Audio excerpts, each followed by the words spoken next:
Agradeço ao colega Paulo César Salum, cumprimento pela exposição. Antes de dar prosseguimento aos trabalhos, quero fazer uma saudação muito efusiva e afetiva ao conselheiro Salomão Ribas Júnior.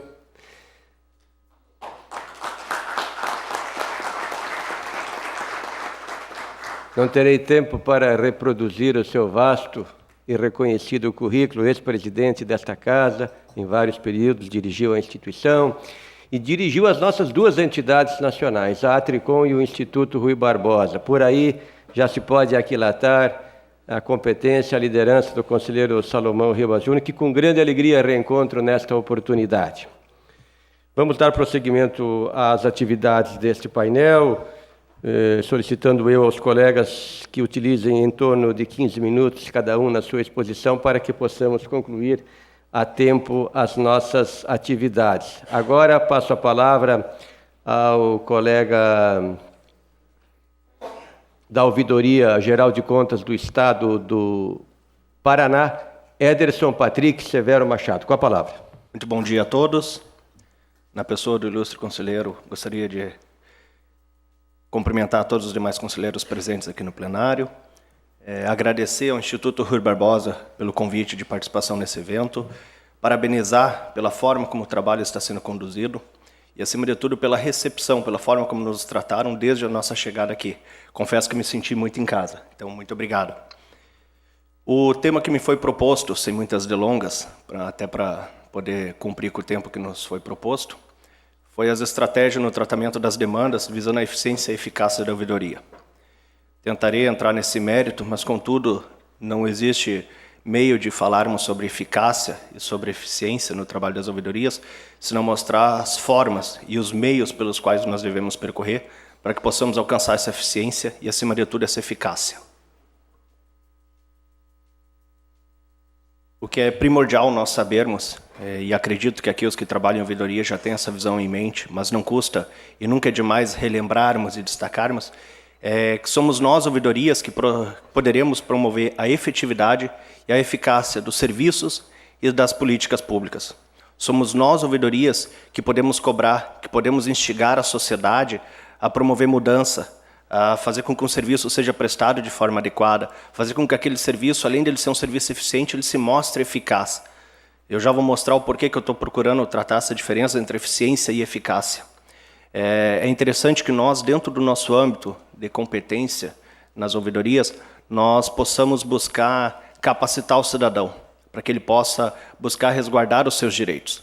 A partir do momento que o cidadão é qualificado e que ele sabe buscar atrás de informação e que ele sabe resguardar os seus direitos, os próprios órgãos institucionais começam a tratar ele com mais respeito e, acima de tudo, visar sempre ele como resultado final de uma ação. Então, a pergunta que fica, o que nós, ouvidorias, devemos fazer para que nós possamos ter um trabalho eficiente e, acima de tudo, um trabalho eficaz? O primeiro passo é nós sabermos diferenciar eficiência e eficácia. Dentro desse contexto, perdoe-me. Dentro desse contexto, no campo da eficiência, a gente tem que saber que a eficiência é fazer a coisa direito e a eficácia é fazer a coisa certa. E nem sempre nós, dentro do campo da ouvidoria, vamos conseguir atingir essa eficácia. Porque a eficácia, muitas vezes, ela se traduz em resolver, em usar aquilo ali como meio de prevenir outras ações ou problemas similares. Nós temos que saber que dentro do campo da eficiência e da eficácia, na eficiência a gente sempre vai estar visando unicamente o custo. Porque tudo que a gente faz dentro do Tribunal de Contas também tem um custo. Deflagrar uma inspeção em loco tem um custo, uma auditoria tem um custo, uma análise de um processo tem um custo, porque por trás disso existe um corpo de servidores, existe equipamentos, existe material que é desprendido para isso. Só que nós não podemos, dentro do campo da ouvidoria, unicamente olhar o custo. Nós temos que olhar o resultado. Nós temos que analisar aquela situação, buscando evitar outras situações semelhantes àquela. Nós temos que procurar sempre, no âmbito do nosso trabalho, fazer direito. Mas, além de fazer direito, a gente tem que fazer aquilo que é certo, aquilo que é correto. A gente não pode só buscar avisar o cidadão. A gente tem que ver de que forma que aquele resultado vai ser prático para a sociedade como um todo em geral. Quem vem até nós é o cidadão particular, mas o nosso objetivo maior é atender a sociedade. Nós temos que utilizar produtivamente todos os recursos que nós temos. Os tribunais, como muito bem colocou o nosso colega, os tribunais nos dão um material prático, um material produtivo de primeira qualidade. Vamos usar isso efetivamente. Mas, além de usar efetivamente, a gente tem que procurar cumprir com os objetivos que nos foram traçados, os objetivos que nos foram propostos. Nós não podemos só analisar o custo-resultado, nós temos que analisar e procurar cumprir as metas as quais nos foram propostas dentro do nosso âmbito de competência. Nós temos que, acima de tudo, realizar sempre aquilo que nos foi proposto. E o que nos foi proposto é sempre atender o cidadão da forma mais satisfatória, fazer ele uma ferramenta de transformação e, acima de tudo, prestar serviço de qualidade. Para que nós possamos fazer isso com toda a eficácia e com toda a eficiência necessária, o primeiro ponto é principalmente saber ouvir e compreender. Ouvir é uma arte. Eu sempre digo isso dentro da equipe que me acompanha dentro da ouvidoria. A gente tem que saber que o cidadão que procura a ouvidoria, ele está muitas vezes enfastiado, revoltado com alguma situação. E nós temos que procurar compreender aquilo, eliminar os sentimentos e trabalhar apenas com a razão. A partir do momento que a gente sabe ouvir, a gente aprende a compreender o que o cidadão está, de uma certa forma, trazendo para nós enquanto ouvidoria, nós temos que passar a reconhecer as demandas dele sempre como uma demanda legítima. Por mais absurda que às vezes pareça o que ele está trazendo para nós não podemos descartar nada. Eu sempre digo que a gente tem que perseguir um nicho, uma ponta, um estopim dali para que nós possamos fazer daquilo a solução de outros problemas. Nós temos que trabalhar com o cidadão sem qualquer distinção. Eu sempre digo que a demanda ela pode ser identificada, ela pode ser gravada com sigilo, ou ela pode ser anônima. Mas para nós, enquanto ouvidoria, isso pouco importa. Ela é uma demanda, ela precisa de um cuidado, ela precisa de uma atenção, e a gente precisa trabalhar de uma forma que ela traga um resultado prático para o Tribunal de Contas. Nós somos a entidade, nós somos o cartão de visita do Tribunal de Contas. Nós somos a ponte que traz o cidadão até o Tribunal de Contas. E caracterizando, a gente tem que sempre procurar caracterizar a situação e o contexto dela. A gente não pode tirar uma conclusão apressada sobre o risco de, às vezes, dar uma resposta evasiva ou dar uma resposta não satisfatória. A gente tem que procurar sempre responder adequadamente. Quando se sabe ouvir e principalmente se sabe compreender o que o demandante está trazendo para nós, muito mais fácil vai ser dar uma resposta para ele correta, vai ser muito mais fácil de se trabalhar com aquele pedido dele, utilizar o problema, acima de tudo, para evitar outro. Vejam que as ações que eu passei até agora, elas estavam no campo da eficácia. A partir do momento que a gente começa a trabalhar com o pedido dele para evitar outro, nós estamos entrando no campo da eficácia. Nós temos que elaborar relatórios sempre gerenciais a fim de subsidiar o plano anual de fiscalização dos tribunais, subsidiar a coordenadoria dentro dos seus trabalhos e nos seus relatórios. Nós temos que buscar atender a missão da ouvidoria. E falando em missão, qual é a nossa missão? A missão da ouvidoria, eu costumo dizer que ela é promover a realização dos direitos humanos por meio de uma mediação, do diálogo aberto e a partir do reconhecimento do cidadão como um sujeito de direito. Então a gente tem que saber que aquele que nos procura, ele está amparado por um direito e ele quer resguardar aquilo. Então por que nós não vamos capacitar? Por que não preparar ele? Por que não instigar ele a cobrar esses seus direitos para que a gente possa ter uma sociedade mais correta e que a gente possa ter serviços públicos de qualidade? Essa é a principal função. E no campo disso tudo, entre a nossa missão, tem a função. A função é aquele caminho, são os instrumentos que vão nos dar meios para que a gente possa cumprir determinada função. E quando eu digo a nossa função, eu digo o que dentro dela abrange o acolhimento, a escuta, a compreensão, a mediação, uma resposta satisfatória, um monitoramento dos resultados e um trabalho constante com esses números para evitar outros problemas. Estou sendo repetitivo nesse aspecto, porque eu entendo que essa é a principal função da ouvidoria. Não adianta nada o demandante vir até nós trabalharmos com o pedido dele, solucionar aquele problema de forma pontual e não procurar analisar se aquilo lá está acontecendo em outro ente, em outra entidade ou não. Lembre-se, nós somos um órgão de fiscalização. Nós temos que procurar, no âmbito da fiscalização, evitar que problemas aconteçam. Dentro da ouvidoria do Tribunal de Contas, eu esqueci de comentar com vocês, eu assumi essa função de estar ouvidor em janeiro desse ano. Também peguei uma ouvidoria com um baixo índice de atendimento nas determinações da Tricom. E acredito que esse ano, após a vistoria, nós vamos conseguir atingir a nota máxima. Mas para que a gente pudesse fazer isso, a gente teve que se engajar no objetivo. E o nosso objetivo maior é atender o cidadão. As normas da Tricom, aproveito para destacar aqui, são normas que nos ajudam em muito, muito. A partir do momento que eu conheci todas aquelas determinações e comecei a correr atrás daquilo, o nosso trabalho como um todo ficou muito mais fácil dentro da ouvidoria. A ouvidoria, no desempenho das suas funções, ela tem que procurar investir num diálogo participativo. Então, por isso que eu digo que a mediação é extremamente necessária. Hoje, a gente tem que entender que o cidadão, quando vem até nós, ele está imbuído de um sentimento de revolta, porque alguma coisa não o satisfez como deveria ter o satisfeito. E do outro lado tem o Estado, que muitas vezes está acomodado com aquela situação, porque sempre fez assim. Então a gente tem que buscar ser o ponto de equilíbrio nessa ação, nessa situação. Dentro do Tribunal de Contas do Estado do Paraná, o que eu tenho feito? Vou citar um exemplo para vocês nas demandas. Hoje o tribunal tem uma malha eletrônica muito boa. Nós temos dentro da malha eletrônica o APA, que é o apontamento preliminar de acompanhamento, e o CACO, que é o canal de comunicação oficial. Quando chega a demanda até a ouvidoria, antes, se nós deflagrarmos e observarmos que existe uma irregularidade, antes de tomarmos uma medida que vem ensejar custos, nós, ouvidoria, a gente está procurando conversar com o ente. Para ter uma base, só nesse primeiro semestre, nós encaminhamos um total de 522 ofícios, pedindo esclarecimentos e informações. E desses 522 que nós encaminhamos, ao menos 500, quando veio a resposta, o problema já estava solucionado. Com isso, nós evitamos custo para o tribunal. Dentro dessa malha eletrônica, quando a gente encaminha um problema para a unidade técnica faz uma comunicação para o controle interno. E o controle interno tem de 24 a 48 horas para responder aquilo ali, sob pena daquilo virar um comunicado de irregularidade. Quase que 100% das respostas do controle interno é nos demonstrando que o problema foi corrigido. Só em licitações, nesse primeiro semestre, nós, enquanto ouvidoria, em licitações direcionadas ou algum erro de publicação, nós conseguimos evitar o gasto aí de quase 10 milhões de reais em licitações que poderiam ser direcionadas ou estarem de alguma certa forma irregular. Isso é custo para o tribunal. E isso como que a gente fez? Mediação, diálogo, trato.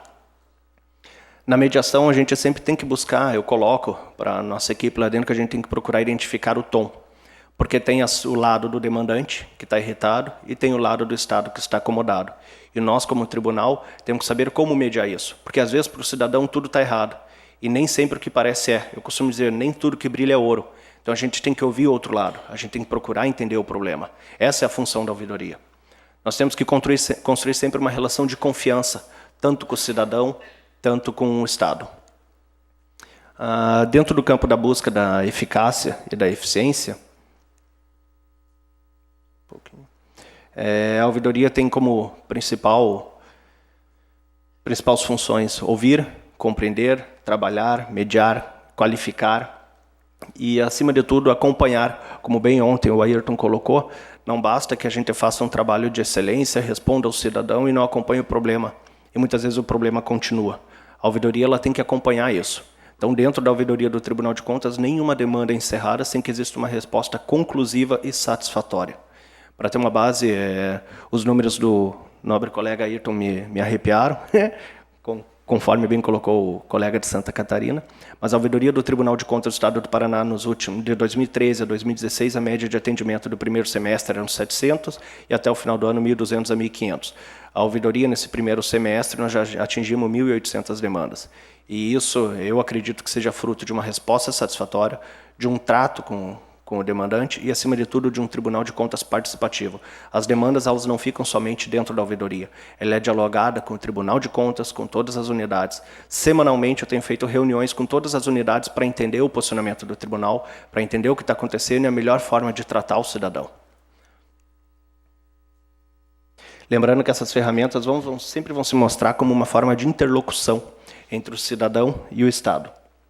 Aqui é um pequeno fluxograma de como tem funcionado as demandas hoje no tribunal, que o cidadão dentro lá do seu âmbito em casa, na tranquilidade, analisando os portais de transparência, identifica qualquer irregularidade, qualquer impropriedade, ele traz a demanda para o Tribunal de Contas. O Tribunal de Contas pode, dentro da sua malha eletrônica, pedir esclarecimentos, ou a ouvidoria pedir esclarecimentos via ofício, uma forma mais formal ao prefeito, ao presidente da Câmara, à entidade, e ao controle interno. A gente sempre busca entrar em contato com por esses dois modos, para que a gente possa ter uma satisfação. Afinal, o controle interno, como todos bem sabem, responde solidariamente a todos os atos de gestão. Então, ele também tem essa preocupação de ver a coisa certa. Feito isso, a gente encaminha uma resposta ao demandante, buscando ser uma resposta satisfatória que demonstra que a gente corrigiu a impropriedade ou a irregularidade. E, a partir daí, a gente faz a avaliação do nosso atendimento. Repare que para trás era apenas o campo da eficiência, agora a gente entra no campo da eficácia, que é avaliar o nosso atendimento, produzir relatórios gerenciais com aquilo, dar um substrato para o tribunal para que ele possa saber o seu plano de ação. Eu sempre digo que o Tribunal de Contas é a cabeça de um povo e a sociedade é os tentáculos. E esse tentáculo, ele vem via ouvidoria. Então, a gente tem que absorver essas informações e trabalhar com elas. Normalmente, quem traz a demanda para nós conhece o problema. E como o Ayrton ontem muito bem colocou quando ele tratou da lei, muitas vezes as demandas quem faz são os próprios servidores, onde está o problema. Essas funções, elas dependem diretamente, o sucesso na realização dessas funções, ela depende diretamente da capacidade de acolher e oferecer uma resposta satisfatória a partir das demandas. Mas dessa compreensão é fundamental que nós saibamos que nós temos que nos colocar como uma unidade promotora de mudanças, nós temos que promover uma gestão flexível, nós temos que buscar corrigir impropriedades ou irregularidades em parceria com as unidades e com o tribunal. Para concluir, com esses resultados, a gente vai conseguir garantir uma prestação de serviço público de qualidade, nós vamos conseguir transformar essas manifestações, essas reclamações, essas solicitações em serviços, nos aperfeiçoamento dos serviços prestados e na qualidade do serviço público acima de tudo. A gente sempre tem que, no âmbito da ouvidoria, reconhecer o cidadão como sujeito de direitos, visando o desenvolvimento de sua autonomia. Nós temos que procurar sempre qualificar o atendimento, ou seja, decodificar o que ele traz para nós. Nós temos que procurar sempre responder adequadamente, porque responder adequadamente significa promover uma interação entre a ouvidoria, entre as unidades técnicas e o próprio tribunal. Nós temos que saber orientar sobre as rotinas a serem cumpridas, os prazos e os modos de tratamento. Nós temos que organizar e interpretar as informações colhidas das áreas técnicas. Nós temos que aprender a acompanhar as providências adotadas até a obtenção de resposta e solução e encaminhar ao cidadão uma resposta de qualidade e de fácil compreensão. Nem sempre a resposta de fácil compreensão e de qualidade significa na solução do problema. Como muito bem colocou o ilustre conselheiro Miola, a gente tem que, muitas vezes, se não é a matéria afeta ao nosso trabalho, por que não ir procurar saber onde está aquela informação, aonde o cidadão resolve aquilo? Orientar ele. Um cidadão bem orientado é um cidadão capacitado. Nós temos que procurar desenvolver dentro da equipe o diagnóstico daquilo que a gente fez, trabalhar com esses dados e procurar, acima de tudo, melhorar o serviço público. Dentre as nossas funções, não vou seguir nos slides até para não me alongar muito no tempo, mas o que nós temos que procurar fazer, acima de tudo, é sempre ter uma comunicação aberta, uma comunicação direta. Nós temos que ser correto com quem nos procura, nós temos que amparar aquele que nos busca. Eu costumo dizer para o pessoal da ouvidoria que a gente tem que usar o que acontece na nossa vida. Pegar um exemplo, se a gente tem um problema de banco, a gente vai tentar resolver com o nosso gerente. Se o nosso gerente não resolve, a gente vai para o SAC. Se o SAC não resolve, é onde a gente tenta, na ouvidoria. E a gente espera que a ouvidoria faça alguma coisa. E é assim que nós temos que agir, fazendo algo, fazendo a transformação, sendo a ferramenta de comunicação entre o tribunal e a sociedade. Nós temos que ser proativos, nós temos que ter coerência naquilo que a gente está fazendo. Procurar não conflitar o que a gente faz com a ideia do tribunal. Por isso eu digo, um tribunal conectado com o cidadão é um tribunal que satisfaz todos os anseios. Muito obrigado.